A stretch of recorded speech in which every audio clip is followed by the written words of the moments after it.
faces.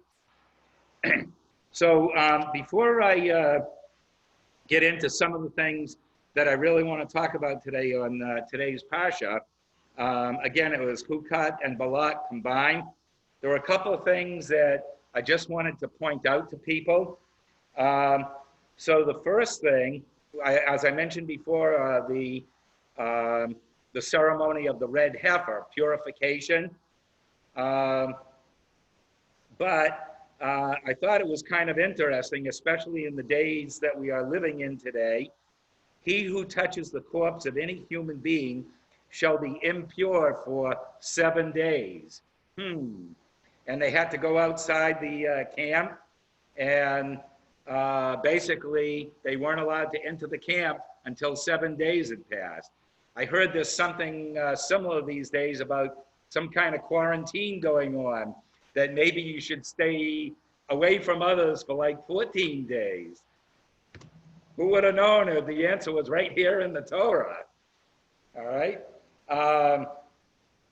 And the other thing, as a result of that, when people wanted to become purified again, what they would do would be to pour some of the ashes of the burned red cow into water, and that was sprinkled on them and sprinkled on other objects.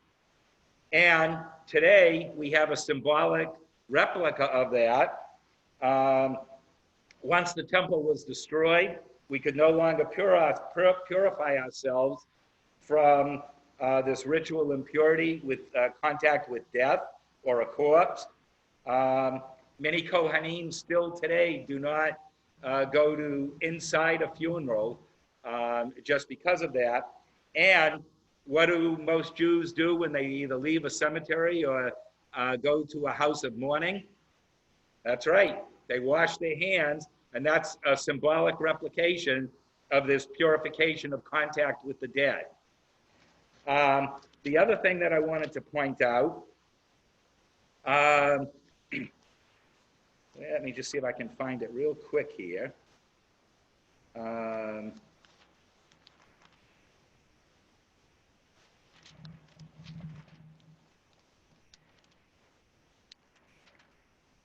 All right. Well, without delaying too long here, the other, oh, here it is, right here. The other custom of mourning that we have from this Parsha, when Aaron dies, the whole community bewails him for 30 days. So we have the period reminding us of this, of Shloshim.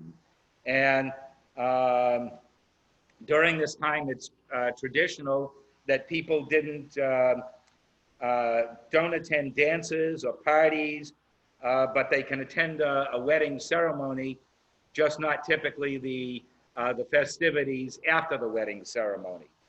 So, and then for parents, we carry on this custom for 11 months, but still basically it's 11 months for saying Kaddish, but still in this extra period of mourning for the 12 months.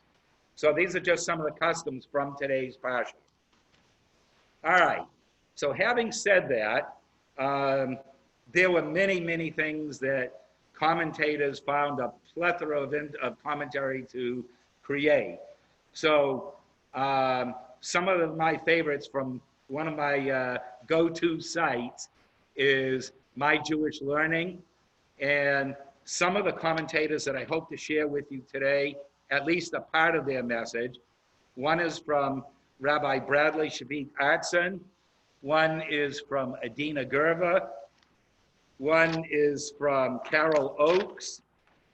One is from Diane Kola Esses.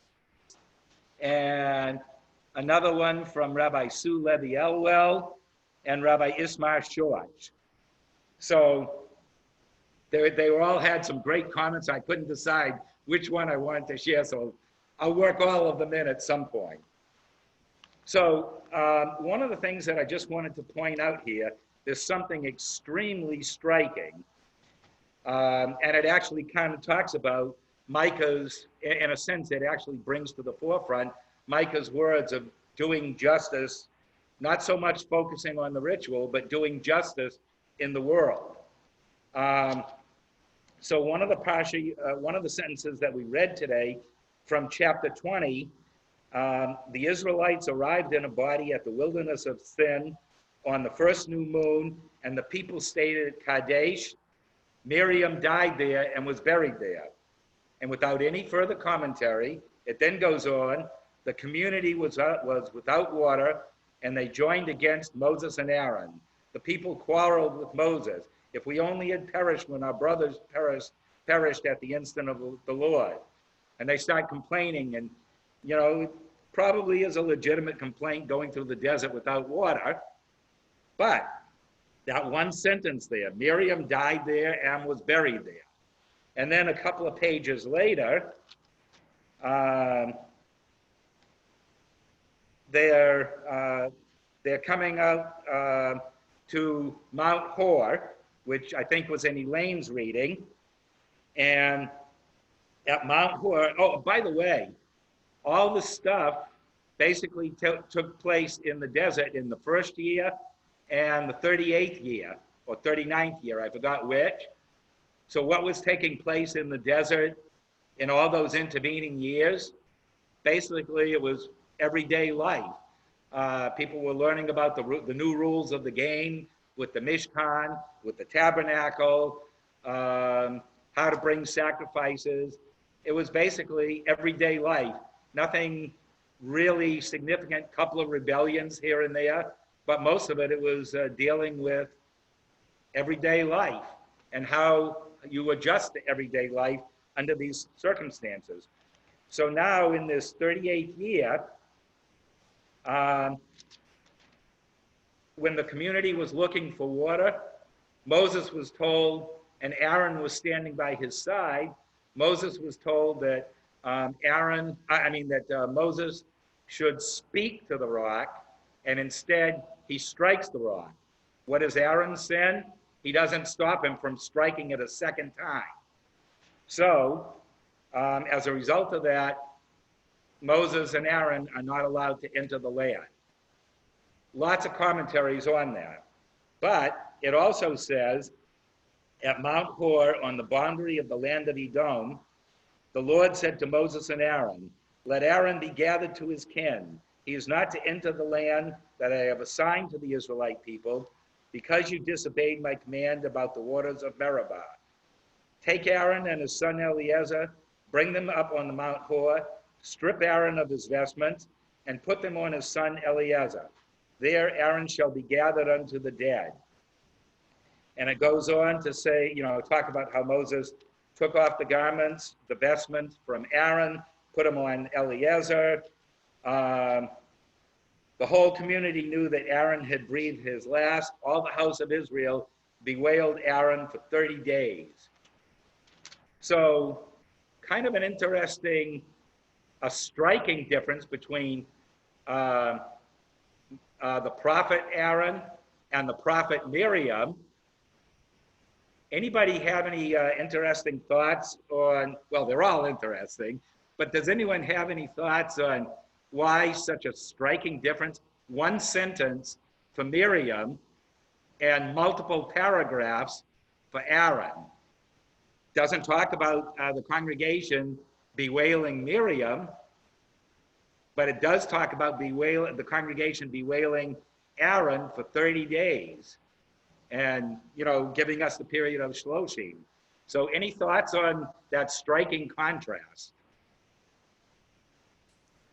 She always seems to get the short end of the stick, because when they were gossiping about Moses, when he married the Cushite woman, she ended up with skin disease, leprosy maybe, and he ended up with nothing. He didn't get punished. So okay. Well, So why is it that Miriam ends up on the short end of the stick? There's only I think 4 or 5 mentions altogether in the entire Torah, and literally just mentions of Miriam. So, Judy, what was that? And Judy said, because she's a woman. So in those days, that's not only true, but it kind of leads to what I'm talking about today. Miriam, in essence, represents a community, a sub-community in those days, who was essentially marginalized, or at least appeared to be.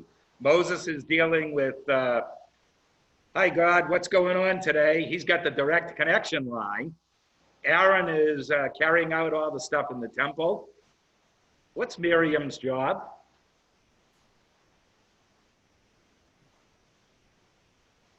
To cook and clean. She's what? Oh, cook and clean. Yeah. Okay. Any other thoughts as to what Miriam's role was in the community? She brought the water. She brought the water. So there's a midrash, good. There's a midrash that says that there was this well that seemed to appear and follow them through their desert travels. And in some respects, if you remember back with Hagar, she didn't see the well of water until she was clear-headed, and it was pointed out to her, and thus saving her son. I almost wonder if people were so focused on their day-to-day living that they didn't even notice that the water was there or wasn't there. It was only when they didn't have anything, and that's when they started complaining. And it was allegedly because of Miriam's piety and making the home a sanctuary, yes, with cooking and some cleaning, although I can't imagine much cleaning going on in the desert. But, because of what she brought to the Jewish people in terms of her integrity, her concern for those that maybe were marginalized, when she saved her brother Moses from being drowned in the Nile. So Miriam brought this whole, I guess for lack of a better word, this nurturing aspect, which was necessary in order for Moses and Aaron to be able to do their thing. And there's a number of commentaries on this, one of which says, Miriam also helped the women change their idea of holy space from the tent of meeting to their own homes. In a time when the male leaders were focusing on all that was separate and distinct, Miriam taught the women to find the holy wherever they were open to it, whenever they could be responsive. And just as her imagined teachings sought to move beyond separation, her own tradition is not to be found in a separate text, but in the words that mothers have told their daughters and sons since then. God is found in and through all that we remember, all that we experience, all that we hope for. Miriam's well stands for what is nourishing and life-giving. It stands for the dining table, the cradle, and the welcoming embrace of our loved ones. So we bewail Miriam in other ways. Pardon me for 1 second here. My computer is, there we go. It always happens at the same time. So not only does Miriam represent the marginalized communities, she provides this nourishing enrichment of what life was like back at that time period. And this is transmitted to children and hopefully for future generations. So just a couple of other comments about this whole situation here. Because Miriam's death is connected to the paragraph before, talking about the dead and purification, and then also afterwards the lack of water, it's said that Miriam basically gave strength for the Jews to get through their everyday life, in the sense that in their wanderings through the desert. So one of the other commentaries that I saw on this was, as the Jews wandered through the wilderness, lacking adequate water would have been fatal. However, the power of Miriam's integrity, piety, and caring was such that God provided a moving well of water, one which followed the people throughout their wanderings until the moment of her death. Without Miriam, there was no more water. And Miriam's place in Jewish legend points to two lessons that we can carry with us in our own personal wilderness. While male prophets emphasize the power of words, the centrality of rules of conduct, of sanctity, and of justice, Miriam's prophecy was one of deed. Rather than stirring speeches or administration of justice, Miriam focused on teaching her people how to sing in moments of joy, and she saw to their sustenance during their period of exposure and fragility. Miriam's example, paralleled by countless women after her, is one of action, deeds of love and support.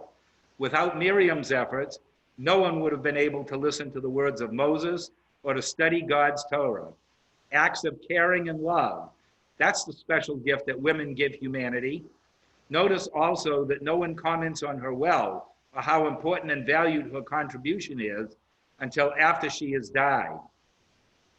The tragic reality is that for most women, after the fact recognition is often the only kind that is given, especially in the Torah. The women who work in the homes raising children, the women who work in the schools teaching students, the women who work in hospitals tending the sick, these and countless other women perform the difficult, tedious tasks that sustain and make human life possible. When the press releases often focus on the achievements of some men, many women quietly provide wells of nurturing and support without public attention or commendation. Only when they are no longer able to serve are their services noticed, and then only because they are missed. Why didn't anyone notice Miriam's well while she was still alive? It may be too late to change Miriam's status among her own generation, although many Jewish men and women are now belatedly giving her the prominence that her compassion and nurturing deserve. But it's not too late for our generation to re-examine its own values and heroes today. Do we sufficiently honor those whose contribution is quiet support of others? Do we still relegate such vital care to one specific group? Or have we each undertaken to make ourselves not only disciples of Aaron, not only children of Moses, but also personifications of Miriam, using our hands and hearts, just as she did, to irrigate the lives of our people and of all our people. And one other comment that I want to share, like I said, there were plenty that were in here, but, and this kind of connects with Balaam and the donkey. The dumb donkey is the one that's able to see things, being able to speak. So this marginalized, also representing the marginalization of society that we have had, to stand up against the pressure of those moving us in the wrong direction, we must have strong internal resources. Making difficult choices might result in others not liking us or misunderstanding our actions. It's most difficult for a child to take such risks. A child worries tremendously about what would happen if he or she alienates friends. Parents need to stand by as supports for children who need to make difficult decisions, encouraging them and showing that constant approval by their friends is not the most important value. So, as we go through not only the pandemic of today, the racism that's being brought to the forefront, other major issues that have been brought to the forefront over the last 10 or 15 years especially, whether it's the LGBTQ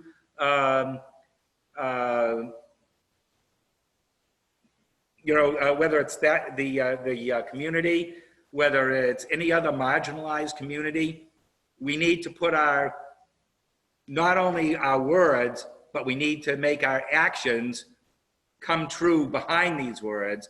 And the picture that kind of comes to mind is that famous picture of Rabbi Abraham Joshua Heschel marching across, I can't remember the name of the bridge, but marching across the bridge with Martin Luther King. So it's up to each of us if we marginalize Miriam's effect on us, or do we march forward with Rabbi Heschel? Shabbat Shalom. Yashikoa. Baruch Yes. Oh, great job. Thank you. Baruch